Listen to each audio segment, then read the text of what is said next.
Good morning, everyone. It's Debbie Debonair here, and I hope you are all coping well still with the lockdown, even though some restrictions have been lifted a little bit. I hope everyone is managing. So today, for those of you who don't know, this week is Mental Health Awareness Week. And I just wanted to come on and spend this week with you, hopefully at the same time every day at 11 o'clock, and maybe a bit later. It won't be any earlier. And I just wanted to come on just to share with you the breakthroughs that I've developed that allowed me, or I allowed myself, to be able to overcome the challenges of my own mental health. And I just thought, a lot of you may know what I went through, failing the 3 attempts at suicide, conquering clinical depression, etc. But I haven't really shared how I did it. And I just thought, this being Mental Health Awareness Week, it may just help people out there who are dealing with stress, dealing with anxiety, overstretched with everything that's going on, if they are homeschooling as well as trying to work from home, or now they've been allowed to go back to work, what implications that's had, how that's changed the dynamics of the household. So I just thought I would share with you each day one of the tools that I have developed that got me through those times. And also with Mental Health Awareness Week, the topic that the Mental Health Organisation has put with Mental Health Awareness Week is kindness. So I just thought I'd finish each little live with an act of kindness that you may want to consider doing yourself. So for today, I'm looking at what I call the art of instant calming. And this is something that I found really useful when I was having really bad panic attacks, really bad bouts of stress and anxiety, couldn't breathe properly, was sweating profusely because I was having such a massive panic attack. And by incorporating this into my daily life, it eased a lot of those panic attacks. In fact, I don't actually have panic attacks anymore. And I just find this useful in day-to-day life now anyway. It's just part of me.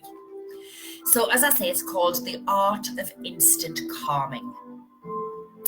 And it comes in 6 steps. So I've just got notes here with me just as a reminder. So step 1 is to practice uninterrupted breathing and mindful reshaping. And especially when acute stress strikes.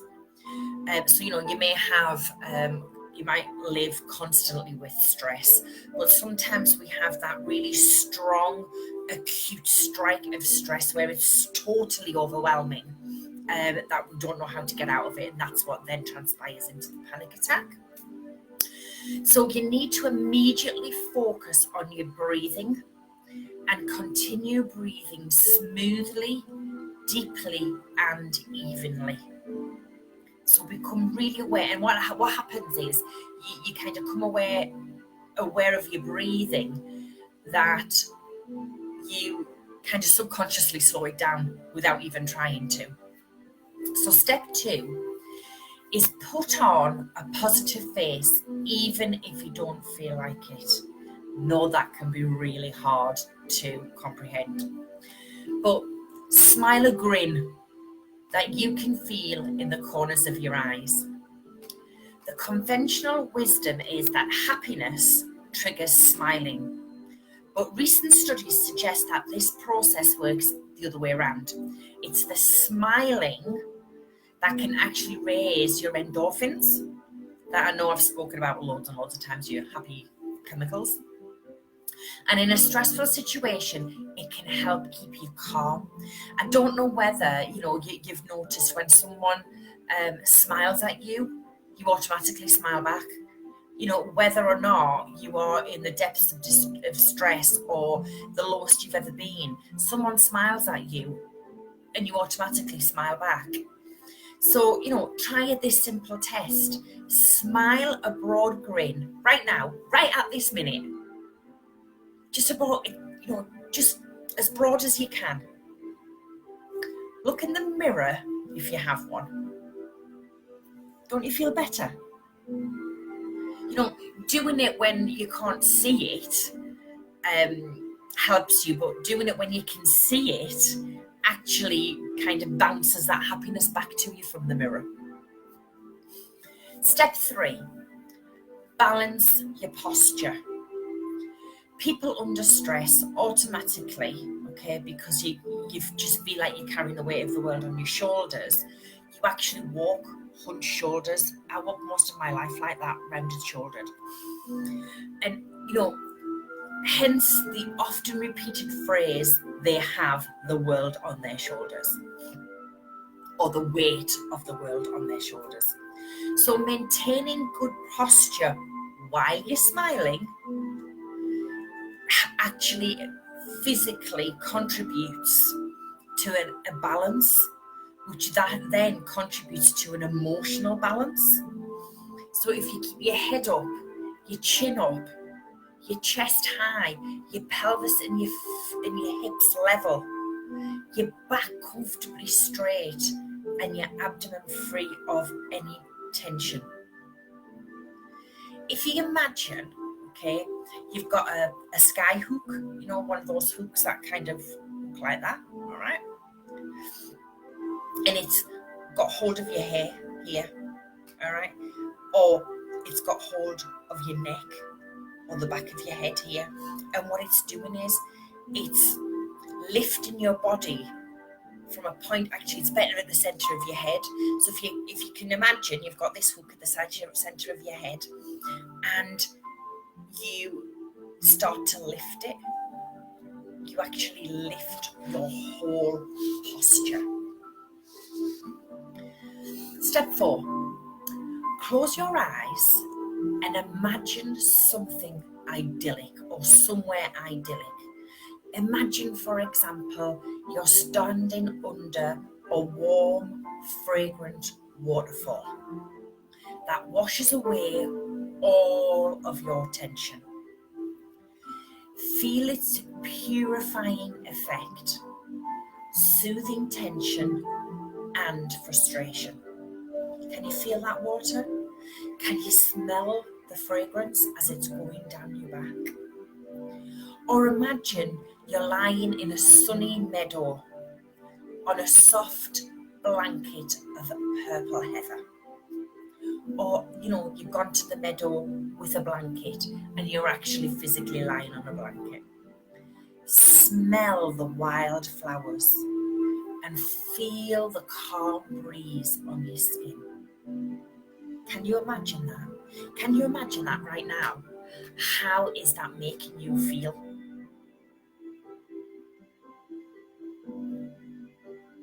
Step 5. Acknowledge reality. Face your causes of stress head on. Don't try to deny them or wish that they hadn't happened. Think, this is real. I can handle it. I really can. I'm finding the best possible way to cope right now. Sometimes when we ignore the stress and we try to hide from it, it perpetuates and gets stronger and sends you on a roller coaster.